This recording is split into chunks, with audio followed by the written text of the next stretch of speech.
Hello বন্ধুরা, সকলে কেমন আছো? আশা করছি খুব ভালো আছো। তো চলে আসলাম আবার তোমাদের সাথে একটা ভিডিও শেয়ার করার জন্য।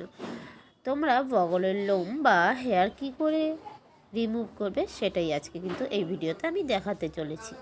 পার্লারে কিভাবে এই লোমগুলো পরিষ্কার করা হয়, বা তোমরা চাইলে এগুলো কিন্তু বাড়িতেও করতে পারো। তো পুরো ভিডিও কিন্তু তোমরা দেখবে, কেউ স্কিপ করবে না। তো দেখো, ফার্স্ট আমি বলে দিচ্ছি এখানে যে আমার ক্লায়েন্ট, তার কিন্তু বগলের লোম পরিষ্কার করার জন্য তাকে কিন্তু আমি ভালো করে চেয়ারে একটু শুইয়ে দিয়েছি। তো দেখো, এবার কিন্তু আমি তার বগলের লোমগুলো কিন্তু প্রথমে পরিষ্কার করে নিয়েছিলাম, মানে জল বা যে কোনো কী বলবো এটাকে, যে কোনো ক্লিনার দিয়ে ভালো করে ক্লিন করে নিয়ে তারপর কিন্তু আমি পাউডার লাগিয়ে তারপর ভ্যাক্স অ্যাপ্লাই করেছি। আর ভ্যাক্সটা যে কোনো কালারে কিন্তু হতে পারে। তোমরা হয়তো কোনো সময় কিনতে গেলে বলবে যে এই কালার না, দিদিভাই ওই কালারে করেছিল, ওই রকম চাই। তো দেখো, ভ্যাক্সের যে কোনো কালারই হতে পারে, তো কাজ কিন্তু একটাই।